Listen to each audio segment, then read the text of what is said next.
Bismillah. Assalamualaikum warahmatullahi wabarakatuh. Good morning everyone. How's your life? I hope you're always amazing.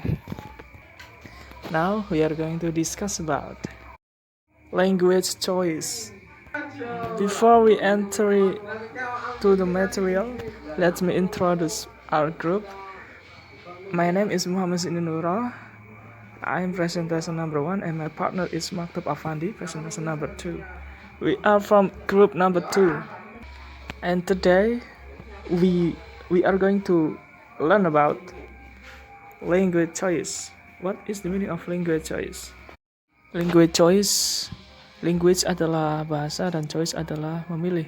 Itu secara bahasa. Bisa dibilang language choice adalah memilih bahasa.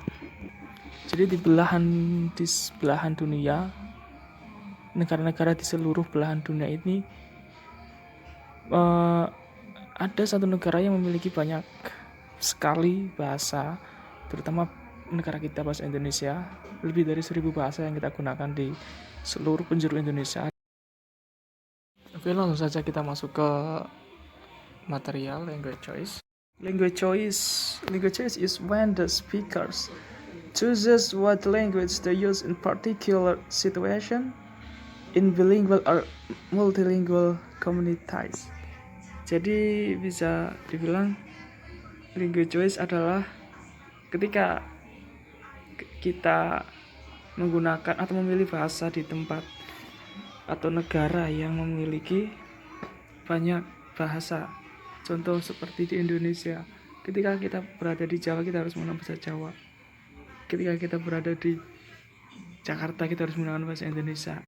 Jadi intinya adalah kita harus memilih bahasa sesuai dengan tempat di mana kita bertemu dengan orang-orang pengguna bahasa tersebut.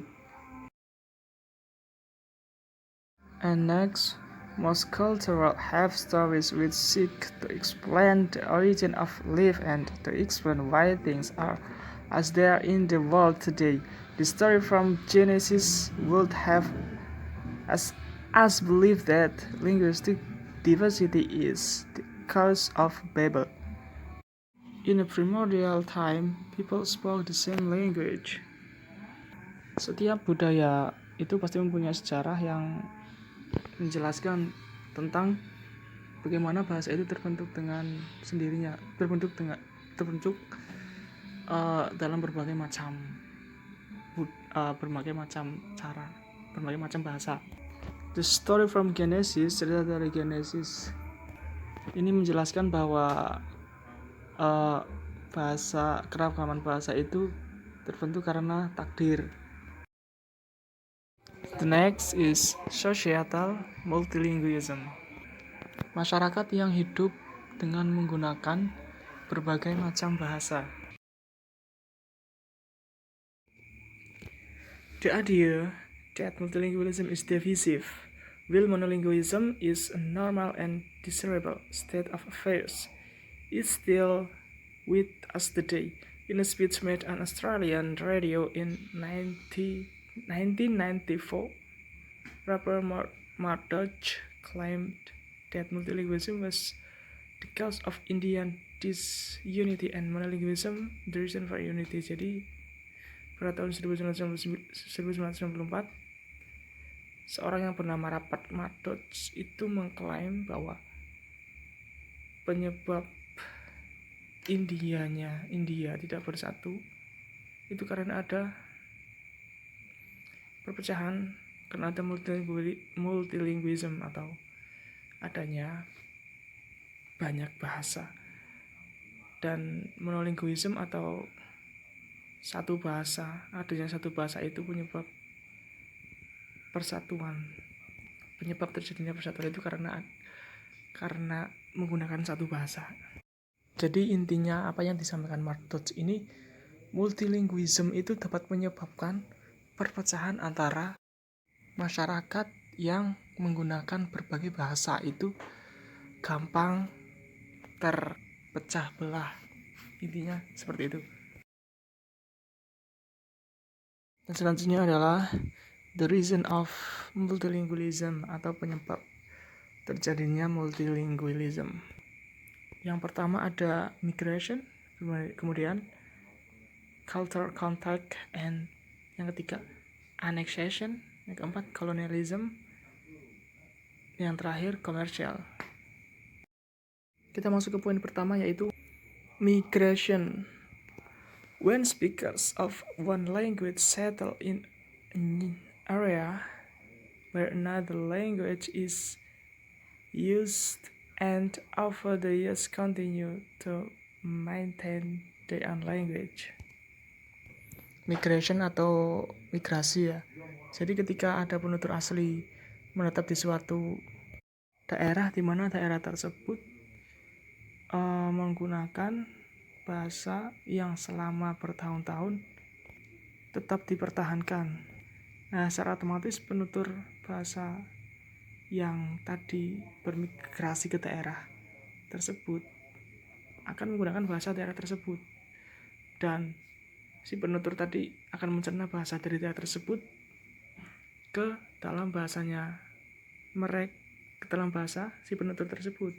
Akhirnya si penutur tersebut dalam pengucapan bahasa yang diajarkan oleh penduduk tempat bermigrasinya penutur tersebut diucapkannya tidak sesuai dengan bahasa asli yang digunakan daerah tersebut, dan maka terciptalah kayak semacam bahasa baru dan kemudian berkembang menjadi bahasa yang bukan asli dari tempat tersebut, agak melenceng dikit, agak berbeda seperti yang diucapkan oleh penduduk yang tinggal di situ selama bertahun-tahun dengan orang baru yang baru belajar bahasa tersebut. Dan alasan yang kedua adalah cultural contact atau kontak budaya. When society import and assimilates the cultural institutions, religion, or literature of another society, use of Arabic and English in Asia. Jadi ketika kita belajar budaya ataupun bahasa di suatu institut, misalkan di perkuliahan kita belajar bahasa Inggris ataupun bahasa Arab, kita secara tidak langsung akan mempelajari bahasa yang mana bahasa tersebut, bahasa Inggris misalkan kita cerna, itu tidak sepenuhnya kita menggunakan bahasa Inggris sesuai dengan aturan bahasa Inggris yang berlaku. Bisa juga kita mencerna berbagai macam kosakata bahasa Inggris dan kita mengungkapkan bahasa Inggris tersebut dengan masih menggunakan struktur bahasa Indonesia. Dan selanjutnya adalah annexation. Dalam konteks ini adalah negara Prancis dan negara Spanyol itu sebagian besar menggunakan bahasa Inggris Amerika. Maksudnya mereka menggunakan dua bahasa dalam satu waktu, penggabungan antara bahasa Inggris dan bahasa negara mereka sendiri. Selanjutnya adalah colonialism. Di Amerika Latin, hampir seluruh negara Amerika Latin menggunakan bahasa Inggris Amerika atau American English. Selanjutnya adalah commercial, scientific, and technological dependence of the speakers of certain languages on the speakers of other language.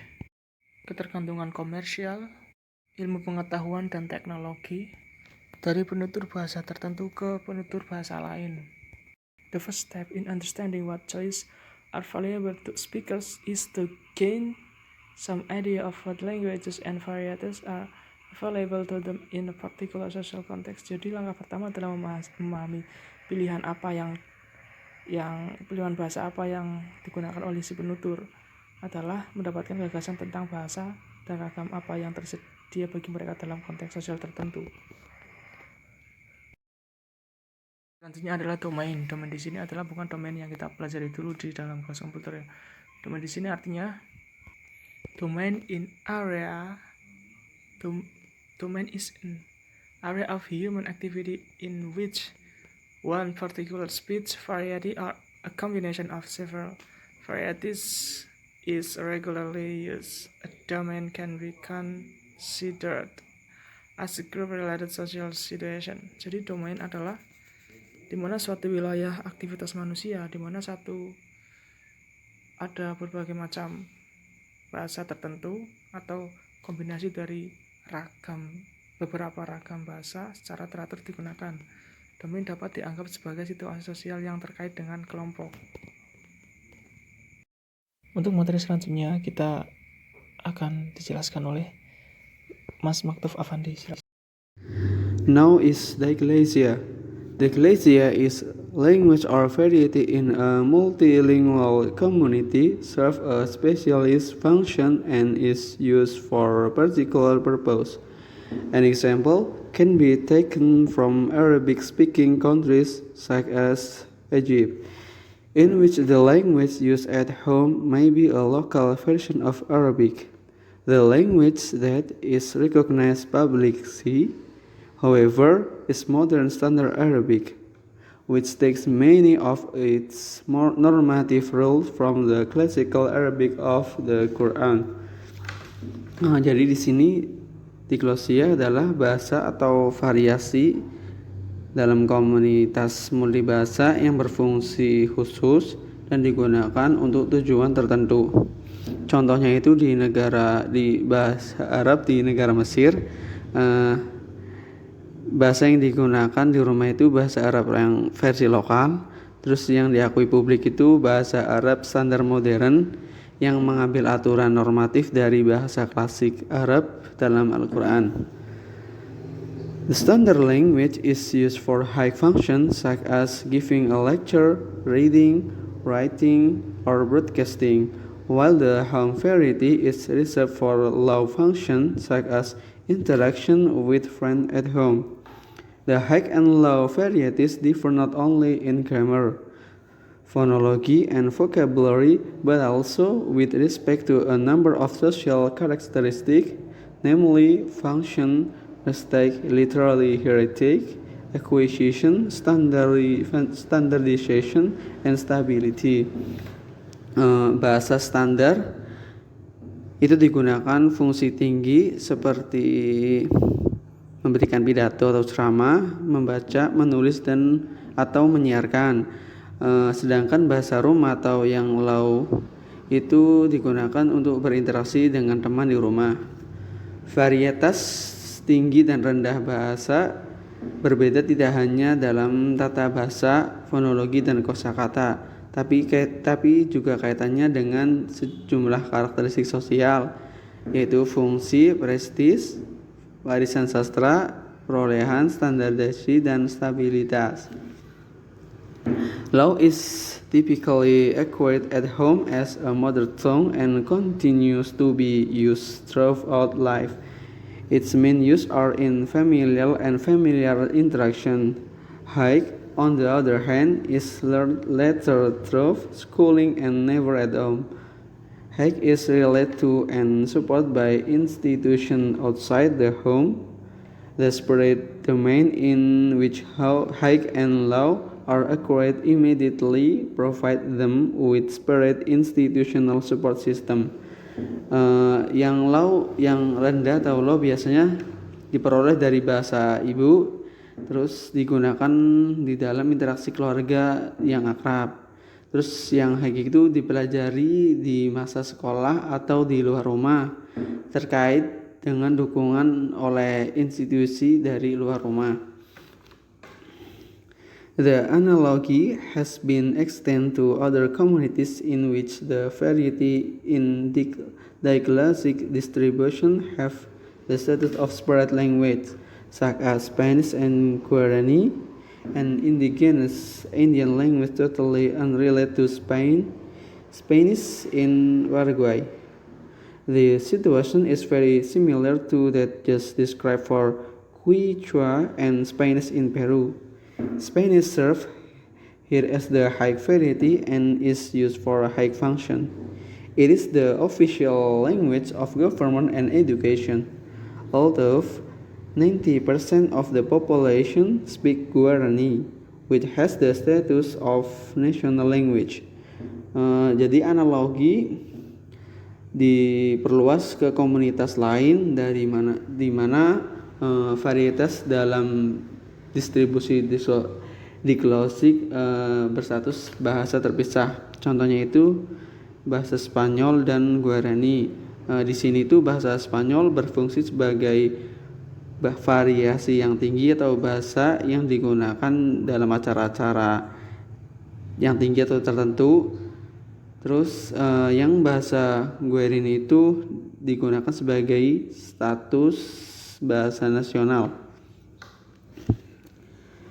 The notion of diglossia is also sometimes extended to include more than two varieties or language which participates in such a functional relationship.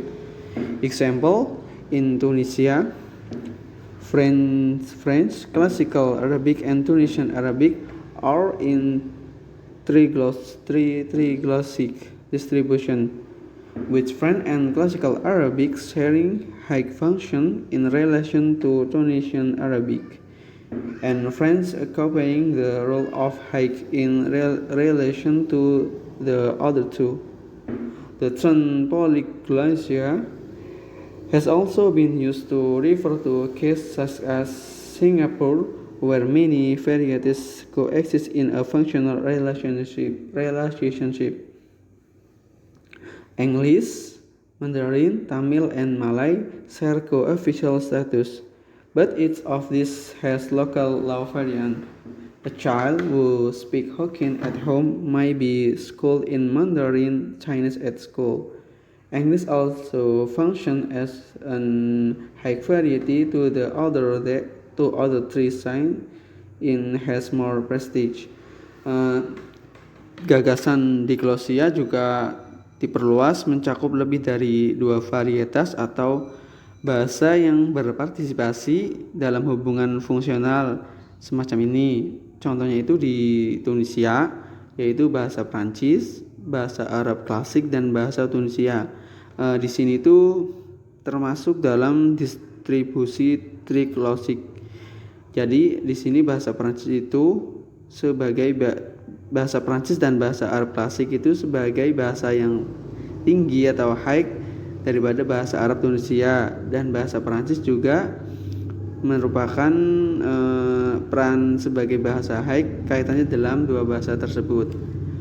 Terus istilah polyglossia juga digunakan untuk merujuk pada kasus-kasus seperti di Singapura yang memiliki banyak varietas hidup bahasa dalam hubungannya fungsional.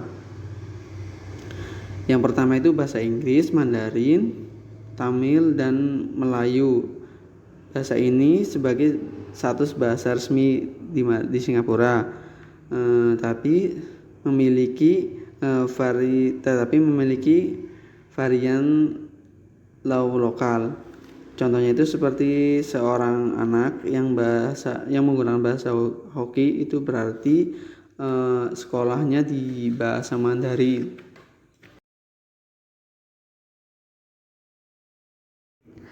Next is language shift-ended. Stability, however, is a subjective notion. There are many bilingual situations which do not last for more than 3 generations. In some cases, indigenous language can be swamped by intrusive ones over a relatively short period of time. This is what has happened to the Aboriginal language of Australia and the Celtic language of the British Isles. In the other place, immigrant language have disparate as their speakers has adopted the language of the new environment. This is true for many speakers of South Asian languages like Gujarati and Bengali in Britain. In case such as this of bilingualism without diglossia, the two languages compete for use in the same domain. Speakers are unable to establish the compartmentalization necessary for survival of the low variety. In such instances, language shift may be unavoidable. Poin ini adalah pergeseran bahasa atau kematian atau kepunahan. Stabilitas adalah gagasan subjektif. Situasi dwibahasa yang tidak berlangsung selama lebih dari 3 generasi. Dalam kasus ini itu bahasa asli dapat dipengaruhi oleh bahasa yang mengganggu dalam waktu yang relatif singkat. Contohnya itu bahasa aborigin di Australia dan bahasa Celtic di Kepulauan Inggris. Kemudian di tempat lain seperti bahasa imigran telah menghilang karena penuturnya itu mengadopsi bahasa lingkungan yang baru. Ini berlaku banyak seperti di bahasa Asia Selatan, yaitu Gujarati dan Bengali di Inggris. Terus kasus bilingualis tanpa diglosia, yaitu kedua bahasa ini bersaing untuk digunakan dalam domain yang sama. Jadi dalam kasus ini pergeseran atau pergerakan bahasa mungkin tidak dapat dihindari. Many attempt to increase the domain of use for low varieties fail, as in Ireland, where there was no widespread knowledge of the classical written variety and decreasing use of the spoken language. In Israel, however, the revival of Hebrew has been successful. Thus, in Ireland, the problem was how to expand the language into a high function, which had been taken over by English, and in Israel, how to add low function to a high variety. Di sini tuh banyak upaya untuk meningkatkan domain penggunaan untuk bahasa rendah tapi gagal. Contohnya itu di Irlandia, yaitu masalahnya itu bagaimana mengembangkan bahasa menjadi fungsi yang high yang telah diambil oleh bahasa Inggris. Terus di Israel, bagaimana menambahkan fungsi low ke variasi yang tinggi. From a global perspective, the trend is the same. Many smaller languages are dying out to the spread of a few world languages such as English, French, or Chinese. It has been estimated that 11 languages are spoken by about 70% of the world population. In this respect, the majority of the world languages are minority languages. Some linguists believe that the prospect for survival of the majority of the language over the next century are very gloomy. Jadi secara perspektif global, trennya itu sama. Bahasa-bahasa kecil itu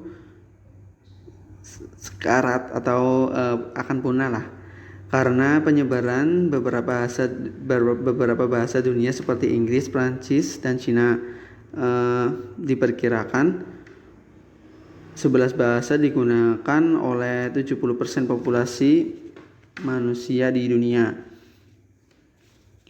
dan itu menggunakan mayoritas menggunakan bahasa minoritas.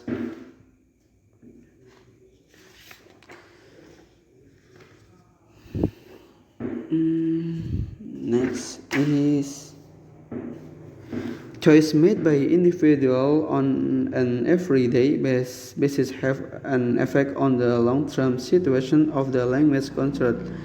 Language shifts generally involve bilingualism, often with dyslexia as a stage on the way to eventual monolingualism in a new language. Typically, a community which was once monolingual become bilingual as a result of contact with other, usually social more powerful group, and become transitionally bilingual in the new language until their own language is given up altogether. Jadi di sini tuh pemilihan bahasa individu dari itu berdampak pada situasi jangka panjang bahasa yang bersangkutan. Pergeseran bahasa melibatkan bilingual atau seringkali dengan diglosia menuju tahap akhir, yaitu monolingualisme dalam bahasa baru. Terus biasanya komunitas yang dulunya monolingual menjadi bilingual sebagai hasil dari kontak dengan kelompok lain. Next is a detailed illustration of this found in an investigation of the use of German and Hungarian in the Austrian village of Upperburn. Villagers who were formerly Hungarian monolinguals have over the past few hundred years become increasingly bilingual, and now the community is in the process of a shift to German.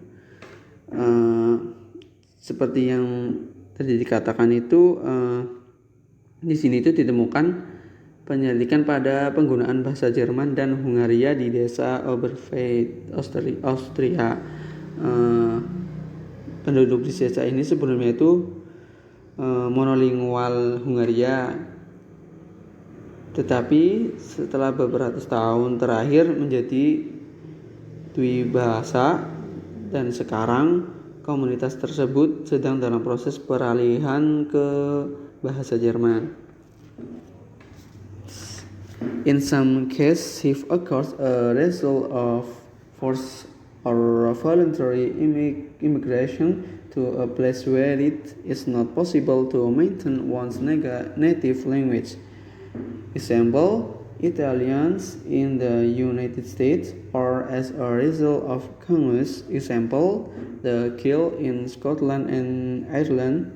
The ultimate loss of a language is termed language death. Many factors are responsible for language shift and death. Example, religious and educational background, settlement pattern, ties with the homeland in the case of emigrated bilingual, extent of exogamous marriage, attitudes of majority and minority language groups, government policies concerning language and education. Dalam beberapa kasus, pergeseran ini terjadi akibat imigrasi paksa atau sukarela ke tempat yang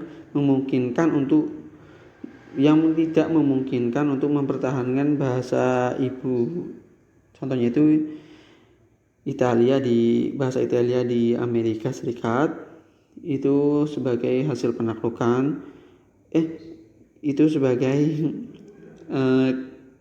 yang tidak bisa mempertahankan bahasa ibu. Terus yang sebagai hasil penaklukan itu contohnya itu The Gael di Skotlandia dan Irlandia.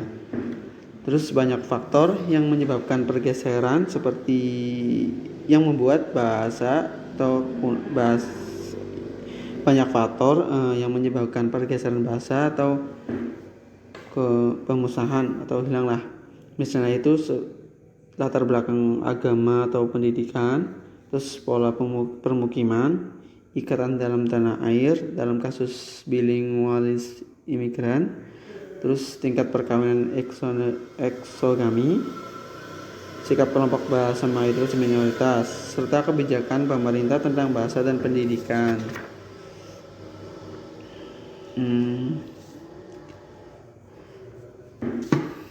Language undergoing shift often display characteristic type of the change, such as simplification of complex grammatical structure. These changes are often the result of decreased use of the language in certain contexts, which may lead to a loss of stylistic option. In some Native American languages of the southwestern United States, complex syntactic structure have become less required because the formal and poetry style of language are no longer used. Although the existence of bilingualism diagnosis Di sini bahasa sering mengalami pergeseran, menampilkan tipe karakteristik perubahan seperti penyederhanaan struktur tata bahasa yang kompleks, seperti yang disebabkan oleh penurunan penggunaan bahasa kompleks tertentu yang dapat menyebabkan hilangnya gaya tata bahasa. Contohnya itu di Amerika Barat yang struktur sintaksis kompleks menjadi jarang digunakan karena gaya bahasa formal dan puitis tidak lagi digunakan.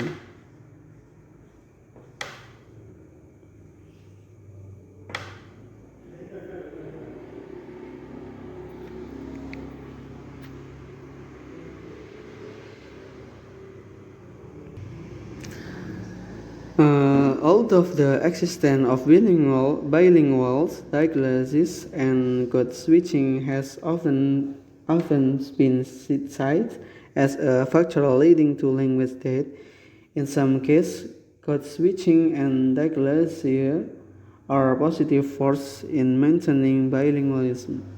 Swiss German and Faro may never emerge from dialysis, but are probably in no dangers of death. Jadi keberadaan bilingual, diglosia dan code switch sering disebut sebagai faktor penyebab kepunahan atau kematian bahasa. Dalam beberapa kasus, alih kode atau code switch dan diglosia adalah kekuatan positif dalam mempertahankan bilingualisme. Orang Jerman, Swiss, dan Faro mungkin tidak pernah muncul dari diglosia, tetapi mungkin tidak ada dalam bahaya kepunahan bahasa.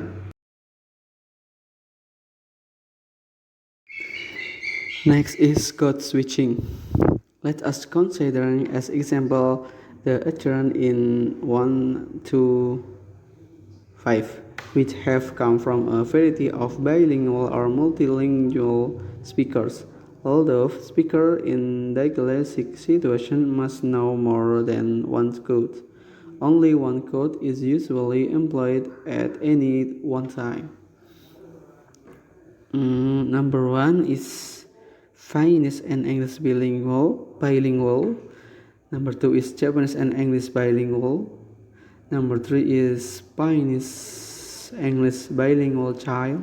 Number 4 is Yoruba English bilingual. Number 5 is Malay English bilingual. Yang di bab ini adalah pengalihan code switching. Contohnya itu ada pada nomor 1 sampai nomor 5. Di sini tuh penutur dalam di sini itu penutur berasal dari dwibahasa atau multibahasa, yaitu situasi diglosia mengetahui lebih dari satu kode atau hanya satu kode yang digunakan pada satu waktu. It can be seen that all of utterance draw to differing extent on items which come from more than one language and which are combined in different way. This kind of utterance are normal for everyday instance of language used for the individual concerned. The early utterance of children growing up bilingually will often contain lexical items from both languages, as is the case in number 3.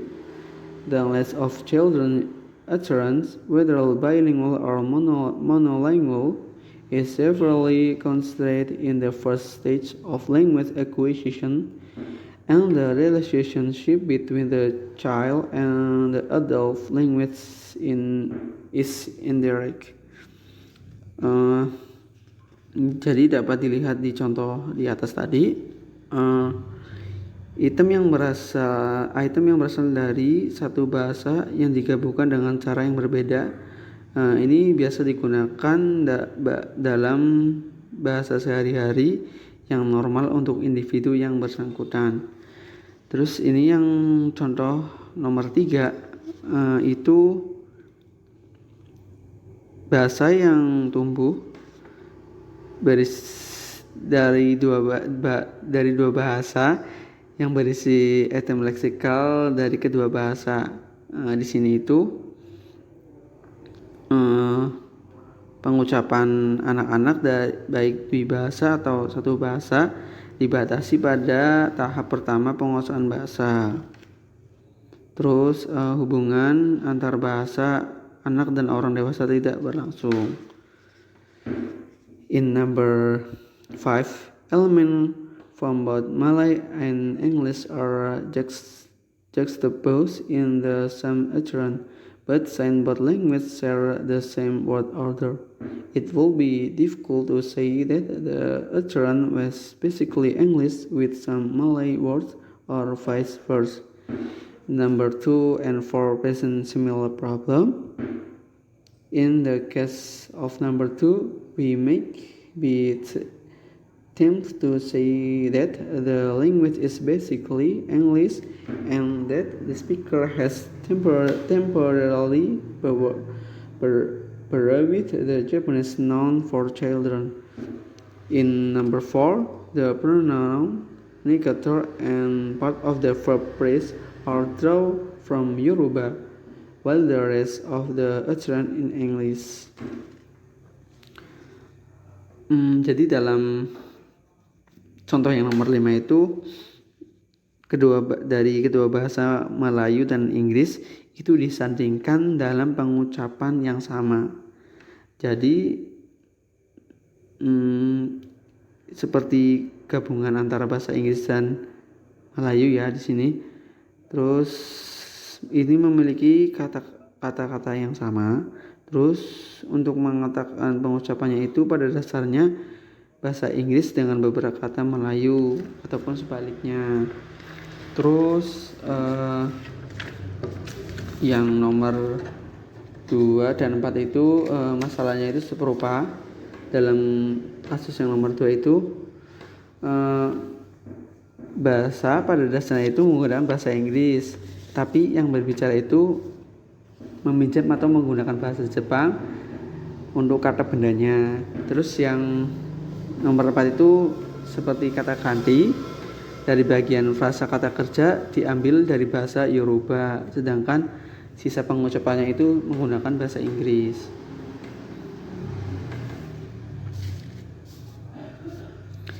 Next is we can see that example number 1 is of a somewhat different type.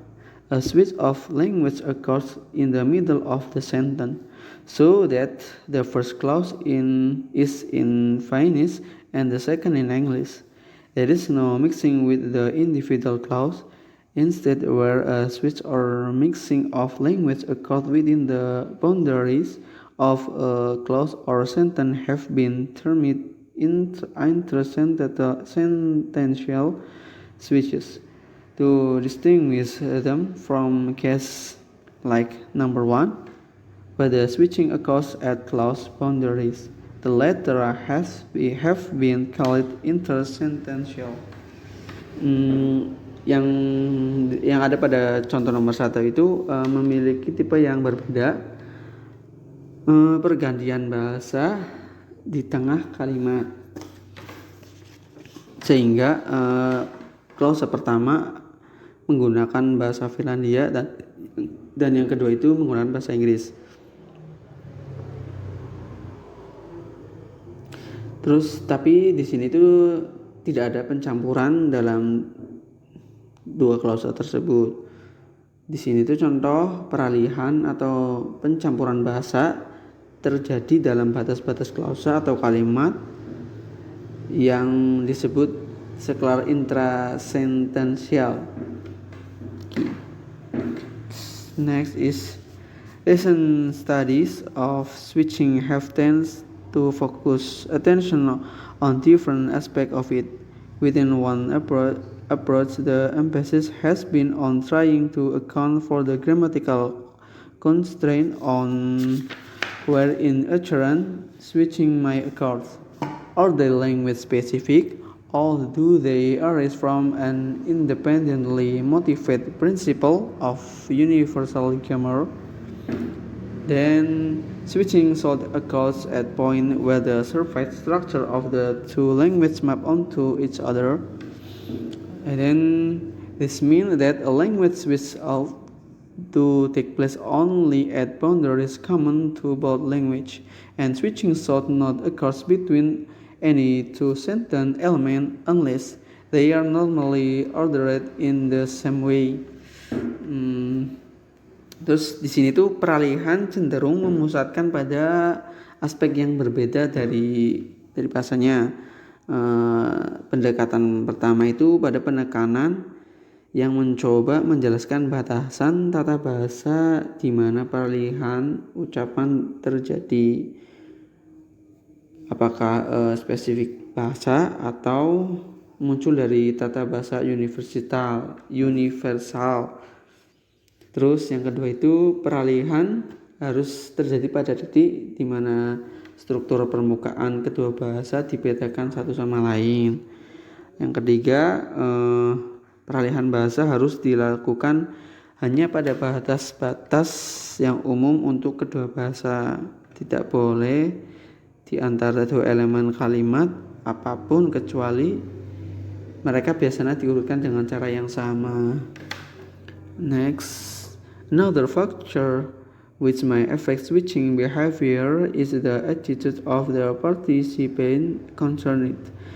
Favorable attitudes to switching have been observed, which has led to an increase in the use of switching as a marker of ethnic identity.